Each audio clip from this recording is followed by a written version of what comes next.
दोस्तों, आज का दिन मेरी जिंदगी का सबसे खूबसूरत दिन है, क्योंकि आज मेरी सक्सेस में मेरी मां और मेरे पापा मेरे साथ हैं।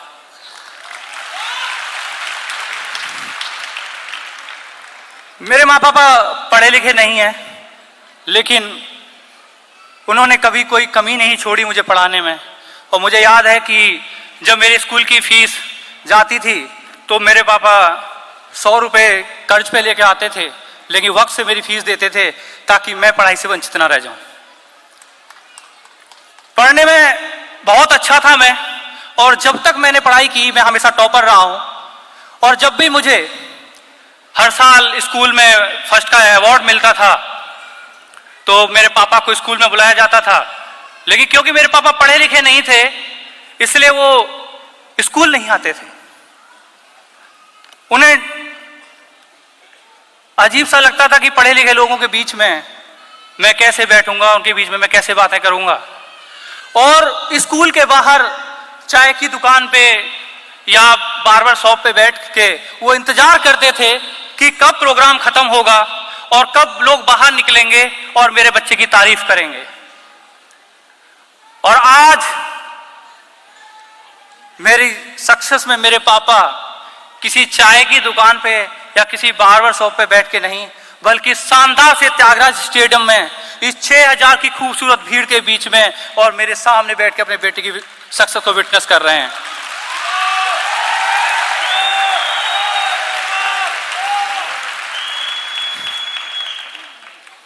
मुझे यह दिन देने के लिए thank you all India, thank you सेफ सॉफ। मेरा पहला सपना पूरा हो गया।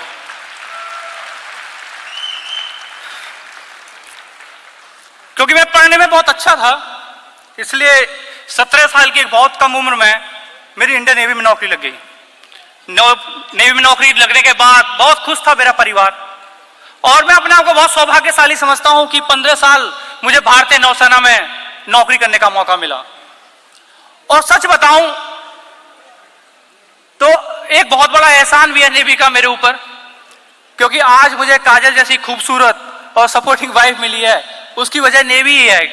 क्योंकि काजल की शादी मुझसे इसलिए नहीं हुई थी कि मैं बहुत हैंडसम और डैशिंग हूं, काजल की शादी इसलिए हुई थी उससे क्योंकि मैं नेवी में नौकरी करता था। और अगर सीधा सीधा बोलूं तो यह है कि शादी मेरी नहीं, मेरी नेवी की नौकरी की हुई थी।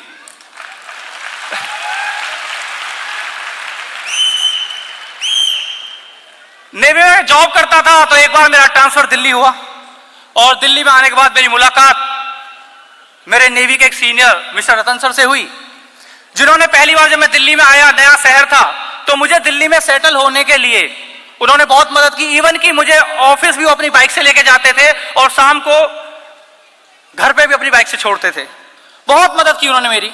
एक बार संडे का दिन था, सुबह लगभग 9 बजे का टाइम था, मैं अपने किसी पर्सनल काम से रतन सर से मिलने गया, और जैसे ही मैं उनके घर पहुंचा तो मैंने देखा कि वो सूट वूट में एकदम तैयार होके कहीं जा रहे हैं। मैं सर से पूछा कि सर मैं तो आपसे मिलने आया था, आप तो लग रहा है कहीं जा रहे हैं। तो सर ने बोला हाँ मेरी एक मीटिंग है, तुम चाहो तो तुम भी चल सकते हो। मुझे लगा कि चलते हैं। मीटिंग में गए, एक बड़े से ऑडिटोरियम में बैठा दिया, तब पहली बार पता लगा कि ये मीटिंग कुछ और नहीं थी, सेफ सॉफ का प्रेजेंटेशन था। प्रेजेंटेशन खत्म हुआ, रतन सर से मुझे पूछा और बताओ लोकेश कैसा लगा। मैंने कहा क्या, और मेरा एक्सप्रेशन देख के उनको समझ में आ गया कि ये ज्वाइन नहीं करेगा। और सच बताओ कि नेटवर्क मार्केटिंग को लेके मैं इतना नेगेटिव था कि मुझे ज्वाइन कराना मुश्किल ही नहीं, नामुमकिन था।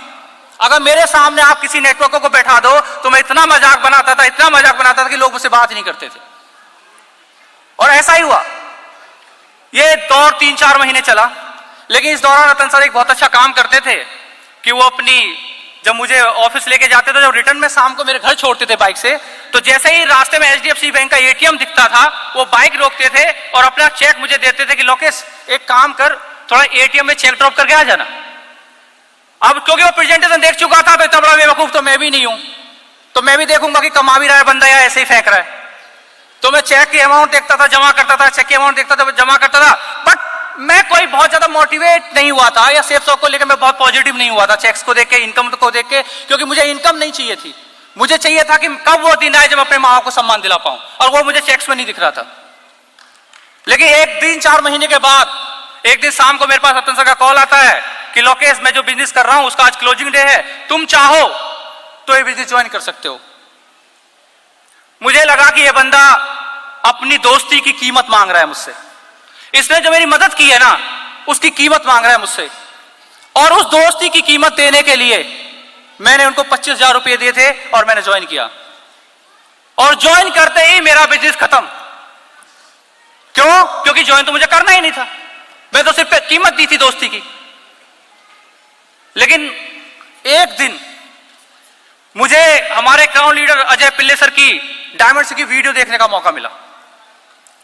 एक शो हुआ था बनारस के अंदर, उड़ान, और जब मैं उसको वीडियो को देख रहा था कि हजारों हजारों की भीड़ और मसालों के बीच से अजय सर और इंदु मैम चल के आ रहे हैं शहजादे की तरह, जब मैं वीडियो देख रहा था तब पहली बार मैं उस वीडियो को देखते और रो रहा था। और मुझे एहसास हो रहा था कि शायद ये वो फील्ड है कि जहां लोकेश कुमार तू अपने और अपने मां बाप के लिए वो सम्मान दिला सकता है जिसकी तुझे तलाश है।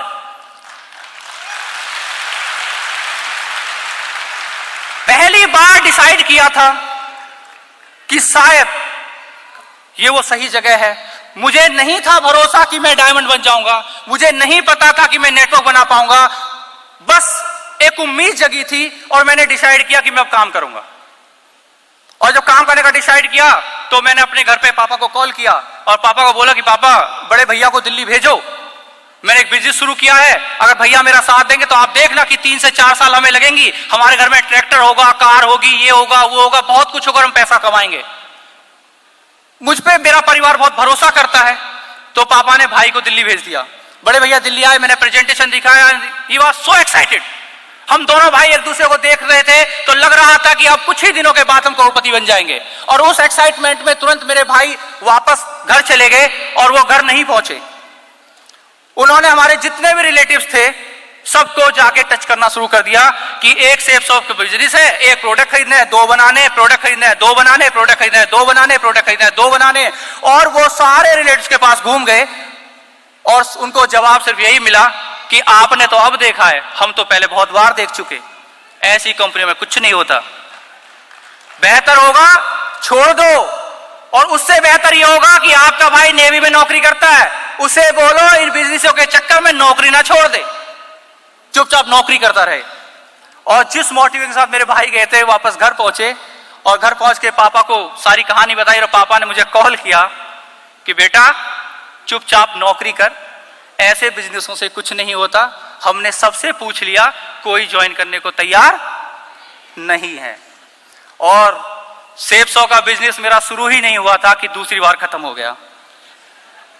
रात भर मुझे नींद नहीं आ रही थी, लेफ्ट पर करवट लूं तो अजय सर का डायमंड शिप, राइट करवट लूं तो मेरे पापा का फोन कि बिजनेस छोड़ दे, नौकरी कर, लेफ्ट करवट लूं तो अजय सर की डायमंड शिप, राइट जाऊं तो पापा का फोन। समझ नहीं आ रहा था कि करूं क्या।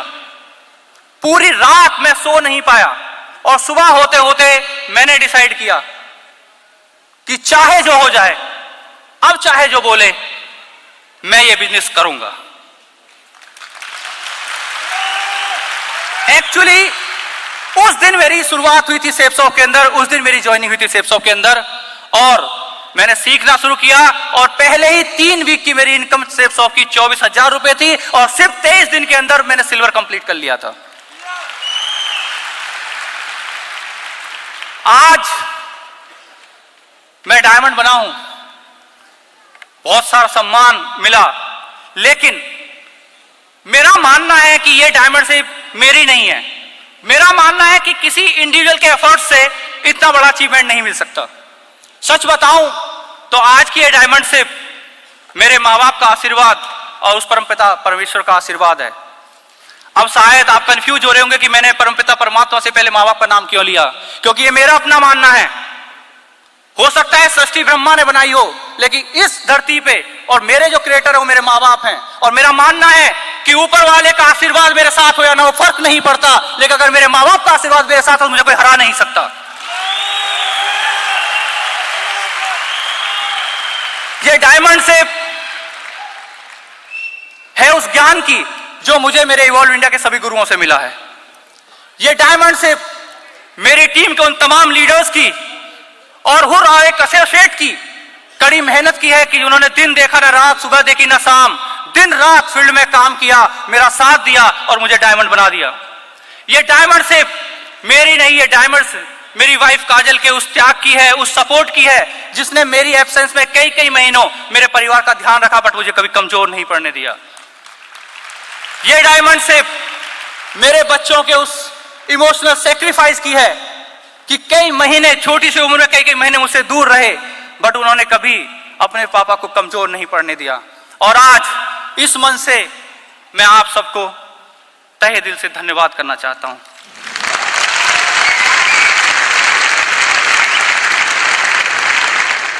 आज मेरा सपना कि मेरे माँ बाप मेरे साथ हैं और मेरा दूसरा सपना जो मैंने जैसा कि वीडियो में देखा था, दोनों पूरे हो गए। जब हम सफल होते हैं ना, तो बहुत सारे लोग हमारे बारे में बातें बोलते हैं, और ऐसा ही मेरे साथ अभी रिसेंटली हुआ। मैं विशाखापट्टनम से अपनी फैमिली के साथ, अपनी वाइफ और दोनों बच्चों के साथ दिल्ली आ रहा था सक्सेस डे के लिए। तो मेरे दोनों बच्चे और वाइफ एक साथ बैठे थे 3 सीट्स पे, और उनके अपोजिट साइड में मैं बैठा हुआ था।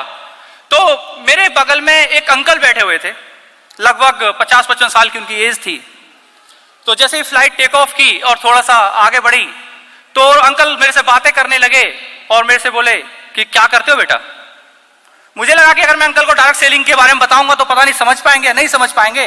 तो मैंने सीधे से शब्दों में बोल दिया कि अंकल, मैं इंडियन नेवी में जॉब किया करता था, बट अब मैं रिटायर हो चुका हूं और मैं पेंशन लेता हूं। और जैसे ही मैंने बोला कि मैं पेंशन लेता हूं, वो ऐसे हिले जैसे फ्लाइट गिर जाएगी। मुझे लगा क्या हो गया, और मेरे तरफ आराम से यार बोलते, बड़े बदतमीज हो यार। और जब बोला बड़ा बदतमीज हो, मुझे अजीब सा लगा। मैं बोला सॉरी अंकल, मैंने ऐसा क्या किया।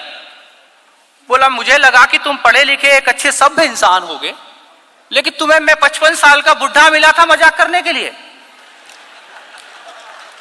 मैं अंकल ऐसा क्या मजाक कर दिया मैंने। बोला इस उम्र में लोगों को हिंदुस्तान में नौकरी नहीं मिलती और तुम बोल रहे हो कि तुम पेंशन लेते हो। मैं बोला अंकल ये सच है कि मैं पेंशन लेता हूं, और जो मैंने अंकल के साथ किया था वो मैं अभी भी करूंगा, कि ये मेरे साथ बार बार होता है। और मैंने अपने पर्स से अपना इंडियन नेवी का एक्स सर्विसमैन का आई कार्ड निकाला और मैंने अंकल को दिखाया कि अंकल मैं सच में एक रिटायरी हूं। और जैसे ही अंकल ने मेरा आई कार्ड देखा, वो फिर शॉक हुए और बोलते हैं बड़े लकी हो बेटा। और जब अंकल ने बोला कि बड़े लकी हो बेटा, तो आग मेरे सीने में लगी। क्या लगता है आपको कि बहुत लकी हूं मैं? आपको लगता होगा। जिस लड़के ने जब तक पढ़ाई की और वो हमेशा टॉपर रहा, उसका भी मन करता था कि वो कॉलेज जाए, उसका भी मन करता था कि वो ग्रेजुएशन ले, लेकिन मजबूरियां थी कि 17 साल की उम्र में मुझे नौकरी करनी पड़ी। और मेरा वो सपना अब कभी इस जन्म में पूरा नहीं हो सकता। मैं अब कभी कॉलेज नहीं जा सकता। शायद मेरा वो सपना मेरे बच्चे पूरा कर पाए। और जिस दिन सेफ शॉप में आया था, उस दिन ये डिसाइड किया था और ये मकसद बनाया अपनी जिंदगी का कि हो ऊपर वाले इतनी ताकत दे कि मेरे साथ सेफ शॉप परिवार में जो परिवार आएंगे, मैं उनको इस लायक बना सकूं कि मेरी तरह कोई बच्चा 17 साल की उम्र में मजबूरी में नौकरी ना करने जाए, हर बच्चा कॉलेज जाए।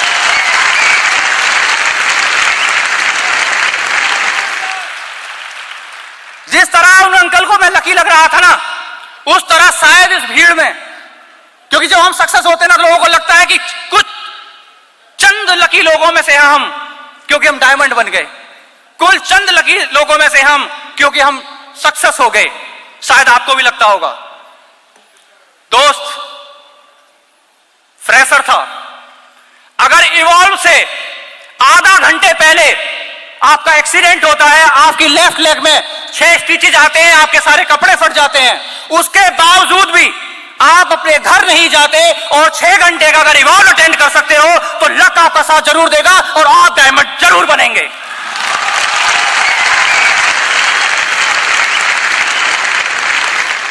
आपकी छोटी बहन की शादी होती है, उस छोटी बहन की जिसको आपने अपनी गोद में खिलाया था, उसको बिना विदा कराए सुबह के 4 बजे आप अपना घर छोड़ते हो और दिल्ली में आके सक्सेस डे अगर अटेंड कर सकते हो तो लक आपका साथ जरूर देगा और आप डायमंड जरूर बनेंगे। आपके अपने जीजाजी की डेथ होती है जब आप हाउस स्टेशन में काम कर रहे थे, आपको अपने जीजाजी की जिनकी उम्र मात्र 45 या 40 साल की थी, उनकी डेथ की खबर मिलती है।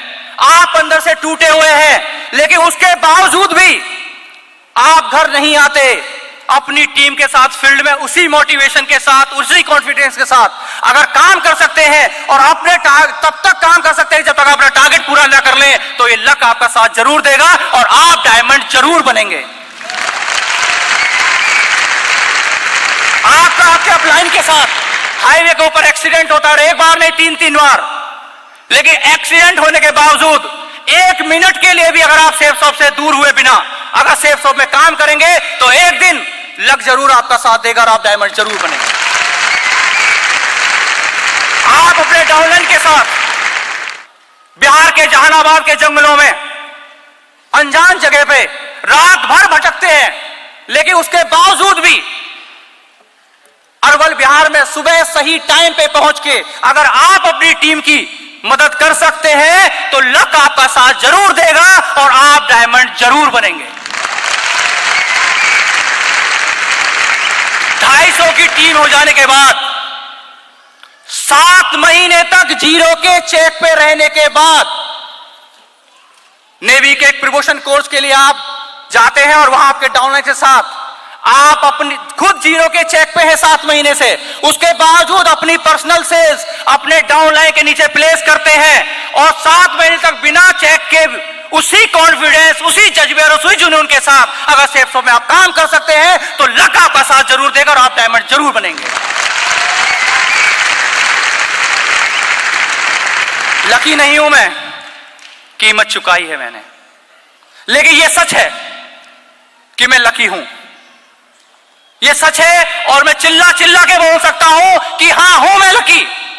मैं हूं लकी क्योंकि हिंदुस्तान की डार्क सेलिंग, सबसे अग्रिम डार्क सेलिंग सेफ शॉप का हिस्सा हूं मैं। हूं मैं लकी क्योंकि मेरे पास इवॉल्व इंडिया के रूप में तीसरी मां है जिसने सेफ शॉप में मेरी परवरिश की है और मुझे डायमंड बनाया है। हूं मैं लकी क्योंकि मेरे मां बाप ये बोलते थकते नहीं कि भगवान मेरा जैसा बेटा सबको दे। हूं मैं लकी क्योंकि अभी जब मेरा बड़ा बेटा मेरे साथ बैठा था तो मुझसे बोल रहा था कि पापा बड़े होके आपके जैसा बनूंगा और ऐसे ही काम करूंगा। हूं मैं लकी क्योंकि मेरे बच्चे आज मुझे अपना रोल मॉडल मानते हैं और मेरे बच्चे मेरे जैसा बनना चाहते हैं। मैं सच में लकी हूं। और आज इस मंच से, आप सबके माध्यम से मैं हिंदुस्तान के पूरे आवाम को एक मैसेज देना चाहता हूं कि अगर आप भी चाहते हैं मेरे जैसे लकी बनना तो लगाइए अपनी जिंदगी के 3 से 5 साल सेफ शॉप और इवॉल्व इंडिया के साथ। एक दिन वो जरूर आएगा जब आपका परिवार, आपके रिश्तेदार आप पे फक्र महसूस कर रहे होंगे और ये जमाना आपको बोलेगा बड़े लकी हो यार।